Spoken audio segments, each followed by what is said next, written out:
muito importante e não só pelo desmame ventilatório, mas como associar a ultrassonografia no auxílio ao desmame ventilatório, entendeu?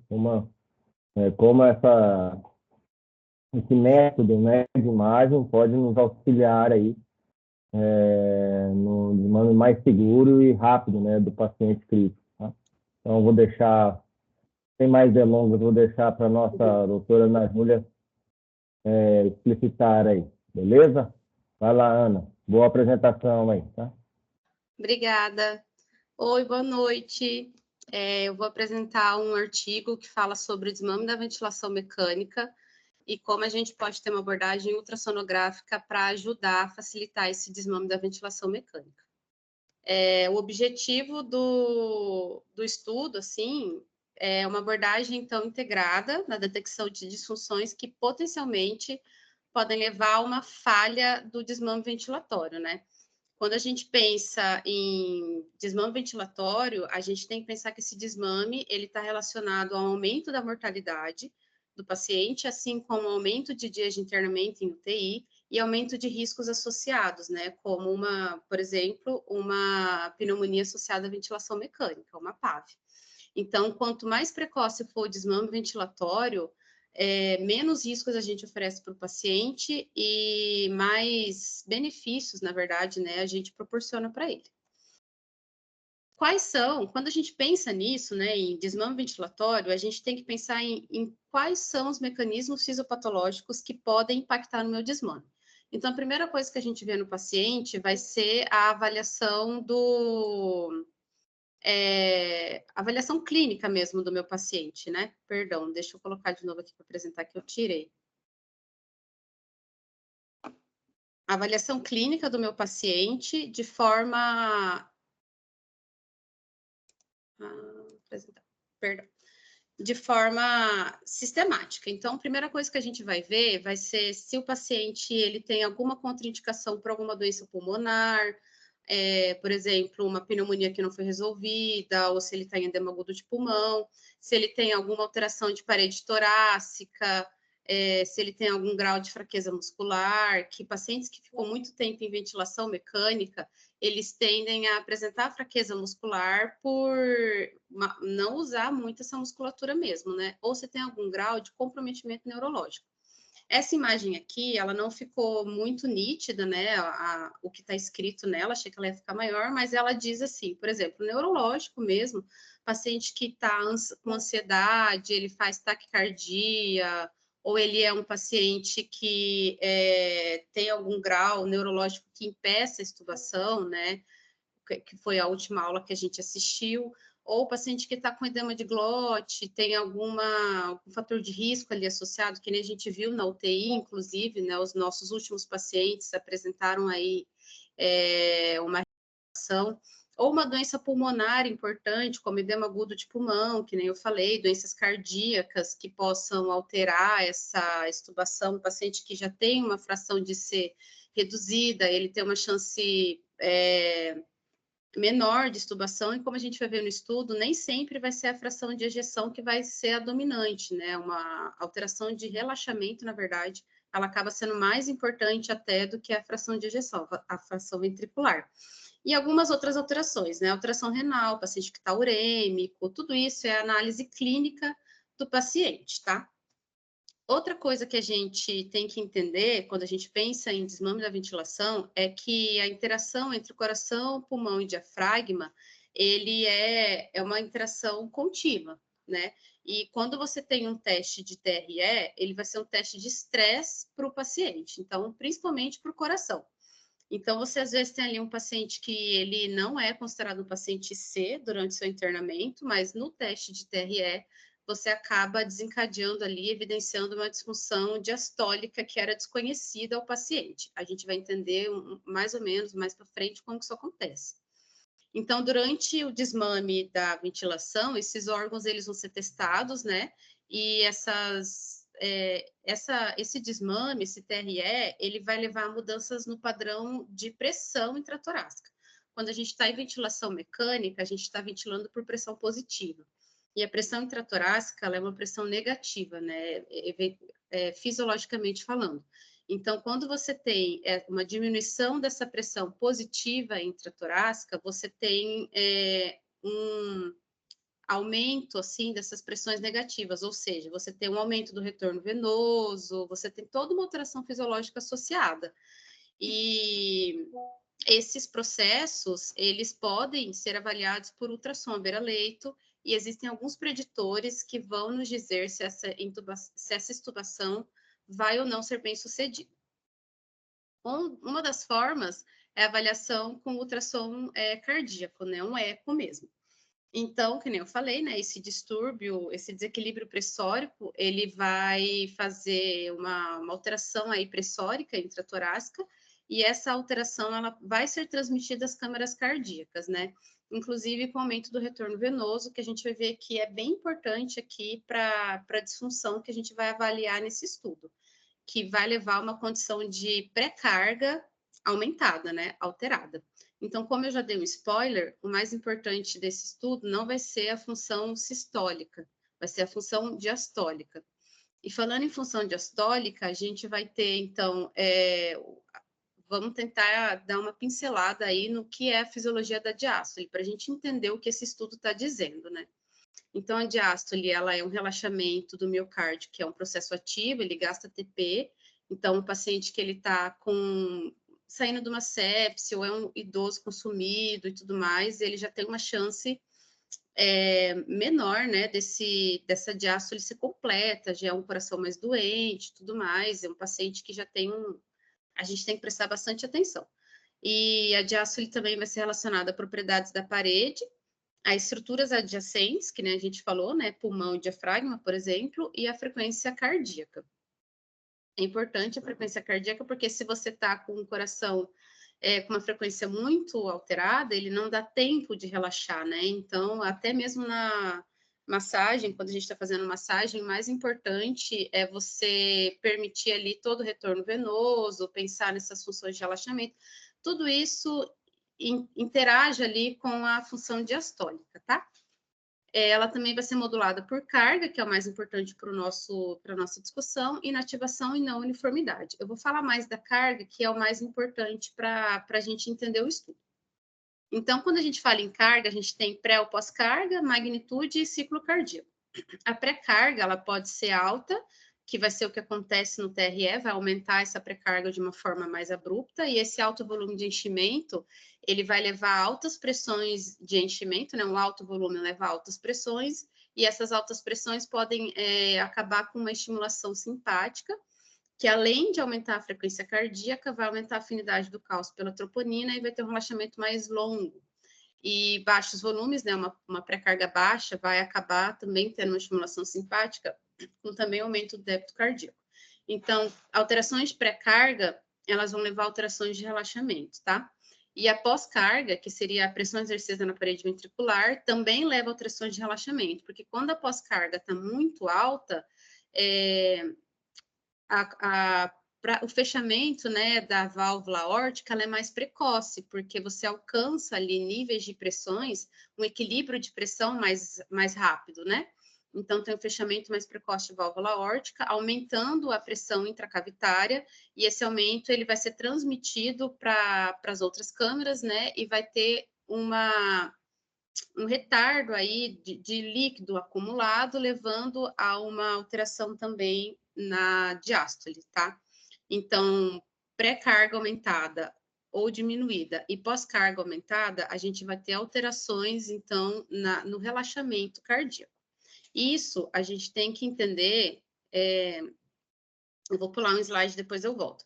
A gente tem que entender essa função, essa disfunção diastólica. Quando você tem uma pressão aumentada ali, você vai ter, então, um aumento de pressões em todas as cavidades, né? Ela vai passar para as outras cavidades. Você pode acabar tendo, então, um edema agudo de pulmão, lembrando que as carótidas, né, elas vão se encher no relaxamento ali. Então, você pode, se você não relaxar o seu coração o suficiente, pode ter um infarto, você pode acabar desencadeando uma fibrilação, várias coisas associadas de risco a essa alteração de relaxamento, tá?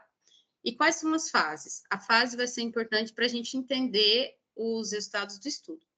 A primeira fase, ele vai ser lido em ondas, né? Vai ser a onda E. Essa primeira fase vai ser a fase de enchimento rápido dos ventrículos. Eu acho que a gente lembra, né? A válvula mitral, ela abre ali por uma diferença de pressão, cai a pressão do ventrículo e a pressão do átrio, ela é abaixo da pressão do átrio, abre a válvula. Abriu a válvula, a gente tem enchimento rápido, que é a maior parte do volume.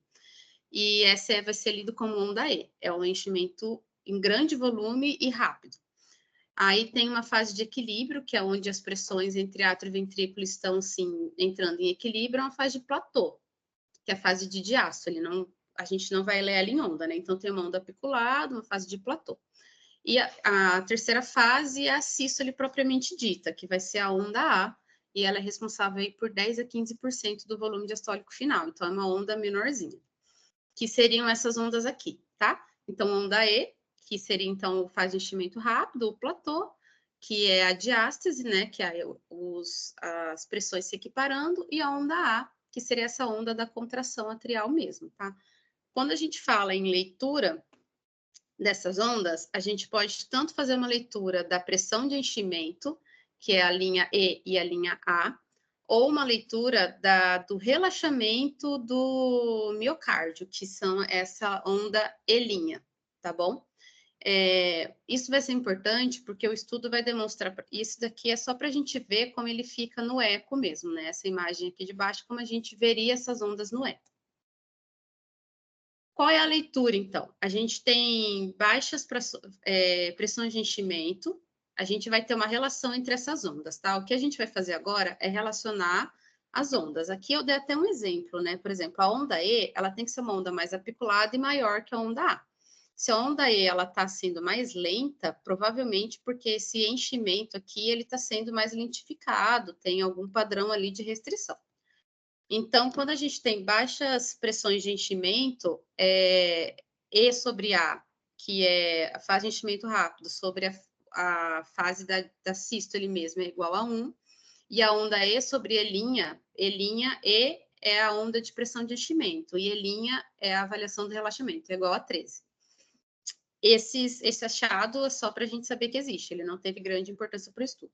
Mas essas aqui, altas pressões de enchimento, onde E sobre A é maior que 1 e E sobre E' é maior que 13, ela demonstrou uma falha, né, uma provável falha aí da extubação. E a gente tem também uma falha quando a gente encontra esse padrão de enchimento restritivo, que é E sobre A maior que 2. A relação mais importante que a gente achou foi essa E sobre E', que é maior que 13, né?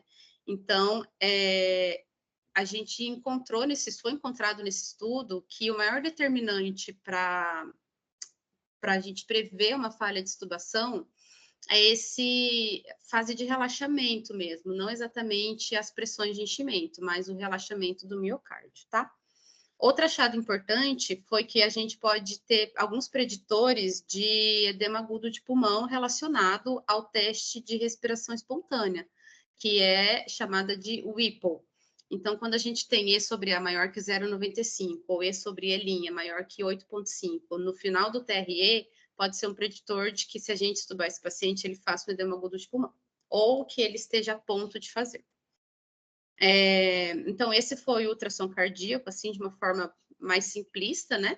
E agora a gente vai passar para o segundo ponto, que seria o ultrassom pulmonar.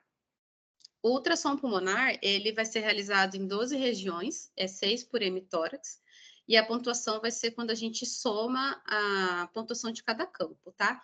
Então, o score vai de 0 a 3. 0 é quando eu tenho a aeração normal, eu tenho só linha A, ou não mais que 2 linhas B por campo. O score 1 é quando eu tenho uma perda moderada da aeração, então é 3 ou mais linhas B por campo, bem espaçadas, ou linhas B coalescentes que ocupam menos de 50%. 2 pontos é uma perda grave já, que são linhas B espaçadas mais de 3 por campo, ou linhas B coalescentes mais de 50%, e 3 pontos quando a gente tem perda completa dessa aeração. A pontuação total, ela vai de 0 a 36, né, somando todos os pontos. E quais são os achados do ultrassom pulmonar? Quando a gente tem um score maior que 12, menor que 12, a gente tem um preditor de sucesso da extubação. Enquanto esse score maior que 17, ele é um preditor de falha do TRE. Se a gente tem outro achado, é que se a gente tiver 6 ou mais linhas B por campo, ele pode ser um preditor de edema agudo de pulmão relacionado ao teste de respiração espontânea, né, o HIPO. E outra ultrassom que a gente pode usar vai ser o ultrassom do diafragma. Então, a disfunção do diafragma, ela acontece durante o processo ventilatório, aí os estudos, eles não dizem exatamente em quantos por cento. Eles são bem contraditórios, né? Vai de 23% a 80%, dependendo do estudo que você pegar. Geralmente, essa disfunção do diafragma, ela vai ser obtida devido a uma ventilação prolongada, doença pulmonar obstrutiva crônica e perda muscular devido à inatividade. Então, por exemplo, um paciente que ficou muito tempo sedado, um paciente que usou bloqueador neuromuscular durante um tempo prolongado, essas coisas podem acabar levando a uma disfunção do diafragma. Por isso que a gente tem sempre se preocupar, né, em manter o nosso paciente mais superficializado e sempre que possível fazer o desmame da pseudoanalgesia. E tentar sempre estimular ele a ventilação sempre que possível, né, dentro da segurança, a tentar ventilar de uma forma mais fisiológica. Dos padrões que a gente vai avaliar, então, do ultrassom do diafragma, vai ser o deslocamento e a espessura, tá bom? O deslocamento, ele vai ser avaliado ali na linha médio axilar, abaixo da margem costal, e vai ver o movimento da cúpula, tanto na janela hepática quanto na janela ali do baço. E a outra abordagem vai ser a espessura do diafragma. Eles podem ser tanto avaliados no modo M, ambos os padrões, tá? Então, o deslocamento, ele vai ver as incursões do diafragma mesmo, e se elas forem menor que 10 milímetros, elas podem ser um diagnóstico de disfunção, tá? Apresentando maior taxa de falha primária da extubação, tanto primária quanto secundária de falha do desmame. A espessura, você vai ver ali o final da pleura, né, e o começo do órgão que você está avaliando. Por exemplo, o rim ali, janela hepática, né, o fígado, janela hepática, vai ter a pleura e o começo do fígado, e você vai fazer uma aferição ali esse vai ser o diafragma. Você também pode avaliar isso em modo M, e conforme forem as incursões respiratórias, você vai ver uma espessura aumentando e diminuindo, né, que seria o músculo funcionando. Então, essa fração, a gente faz um cálculo correlacionando essas duas medidas, e a fração de espessamento inferior a 29%, ela foi associada à disfunção do diafragma. E quanto maior essa fração de espessamento, uma fração de 30%, por exemplo, de espessamento, está associado a sucesso do desmame. Quer dizer que o músculo está funcionando melhor. E é isso, do diafragma, né? Aí aqui a gente vai ter uma tabela de critérios clínicos para teste de respiração espontânea. Então, assim, esses critérios é o que a gente viu lá na frente. O paciente, ele está agitado, ele está ansioso, ele está confortável na ventilação, ele tem, sei lá, sinais de má perfusão, isso tudo a gente já não vai prosseguir com a nossa extubação, né? E medidas laboratoriais também, né? A gente vai olhar se o paciente, qual é a PO2 dele, enfim, exames de gaso, frequência respiratória, tudo isso a gente a gente costuma olhar isso antes de colocar o paciente em TRE. A gente colocou ele em TRE. A gente quer avaliar agora se o paciente ele tem condições de ser extubado, né? Como que a gente vai fazer? O ultrassom cardíaco, na verdade, a gente vai ver que o ultrassom pulmonar é o mais importante. O cardíaco e o diafragma, eles vão ser mais para complementar esse estudo. Mas a gente pode avaliar, então, fração de ejeção, que menor que 40% é um índice de falha do teste. o linha E sobre A maior que 2 ou aquela linha E sobre E' maior que 3, que foi o que a gente já tinha falado, né? No ultrassom pulmonar maior que 17 ou mais linhas B por campo, que é um preditor de Whipple, e no diafragma um deslocamento menor que 10 ou uma fração de espessamento menor que 20, de 36 a 20, né? No estudo ele fala que acima de 30% pode ser considerado um bom preditor, mas aqui ele de 36 a 20 é uma faixa de segurança, tá? Então, qual é a conclusão do estudo? A gente tem que ter sempre, como tudo dentro da medicina intensiva, né, os outros estudos que a gente vê de hemodinâmica e tudo mais, a gente tem que fazer um compilado de achados, né? Não é um único achado que vai determinar o que vai guiar a sua ação sobre o paciente. Então, é um algoritmo combinado entre coração, pulmão e diafragma, e o ultrassom, ele identifica pacientes com risco de falha. A recomendação seria a gente fazer ali um paciente, fazer um teste de expiração espontânea, ele passou no teste, ele tem critérios clínicos, a gente fazer um ultrassom pulmonar no paciente. Se esse paciente passar no ultrassom pulmonar, a gente pode seguir com a extubação. Se esse paciente não passar no teste do ultrassom pulmonar, a gente seguiria por uma investigação sobre a causa dessa falha. E daí a gente poderia fazer o ultrassom cardíaco e do diafragma para tratar efetivamente a causa da falha, né? Então, o ultrassom cardíaco pulmonar, ele seria mais um complemento ao ultrassom, cardíaco e diafragmático, um complemento ao ultrassom pulmonar.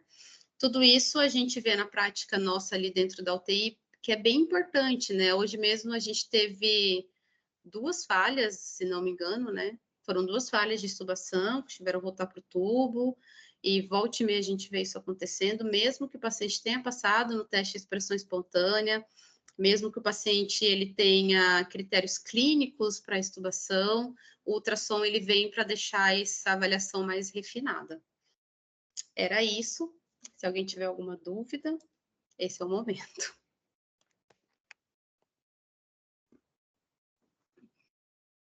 Olá. Bom, excelente apresentação, principalmente na parte da fisiologia cardíaca, né? É fácil entender, né? Aquela parte lá, é o capítulo de um livro de ecocard, foi ver, né? Mas você resumiu bem ali, deu para entender a questão da pressão de enchimento, de relaxamento, né? Da parte de sistolia, né? Que é a parte A, né?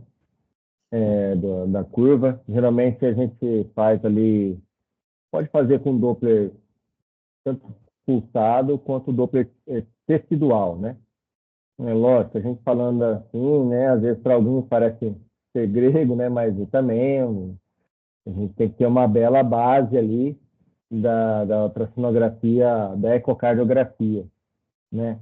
E o que me chamou a atenção, Ana, fazendo um favor, volta naquele quadro comparativo ali entre os sintomas ali de possível falha no TRE com o ecocardio ali, comparando Esse?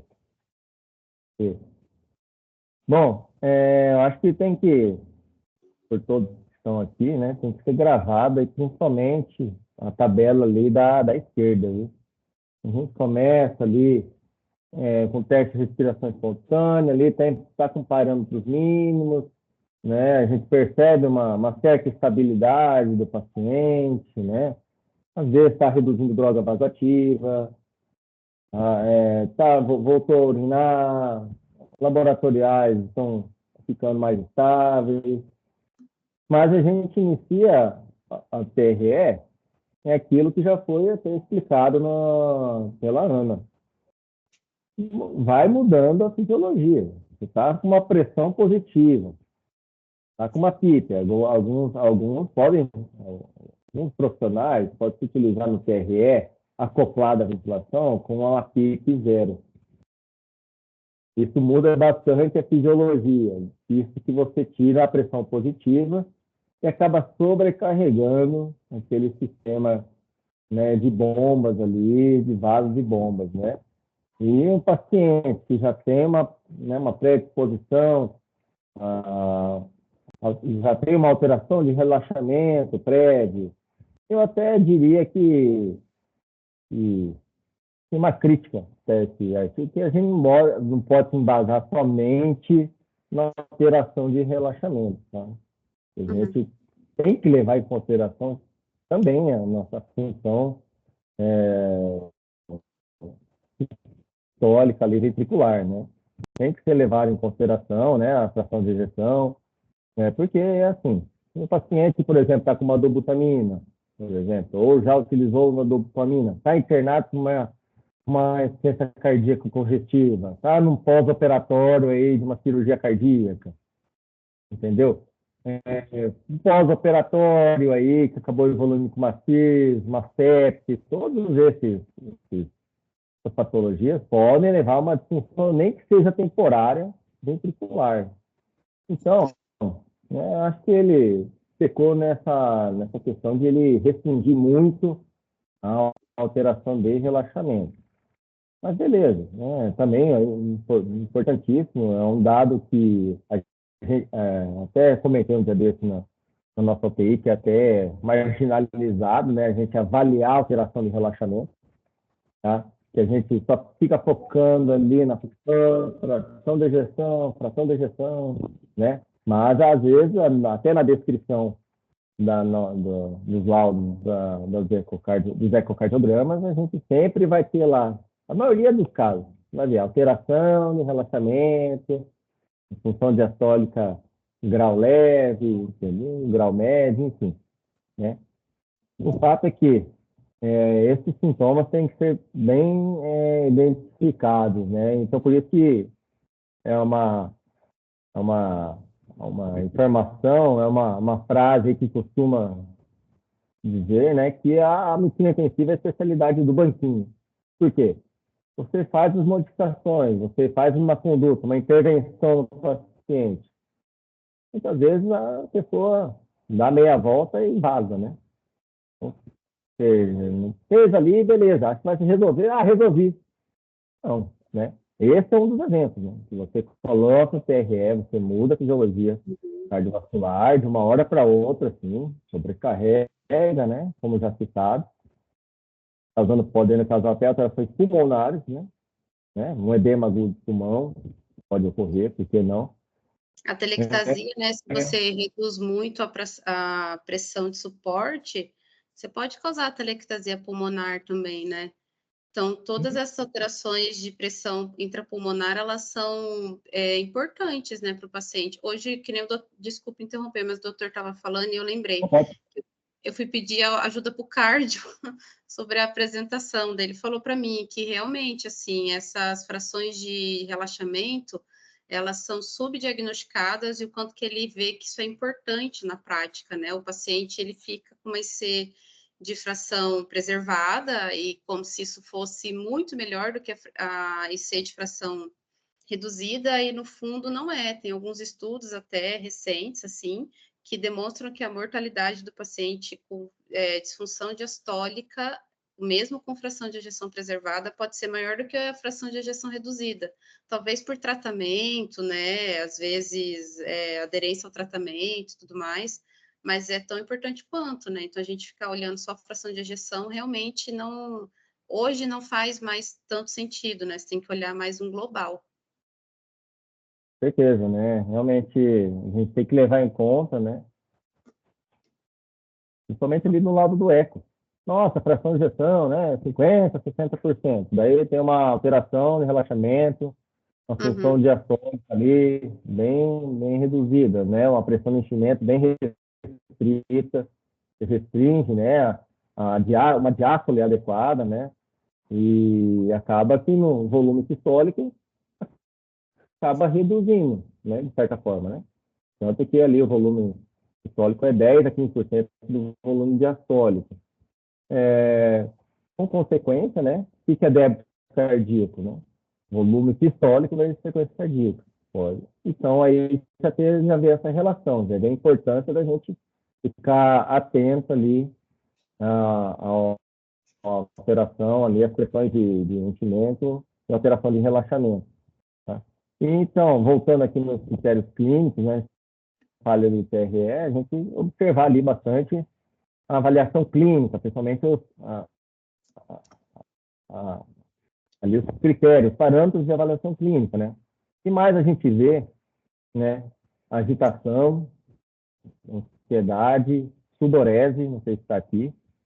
Entra na diaforese, né? Pode ser, né?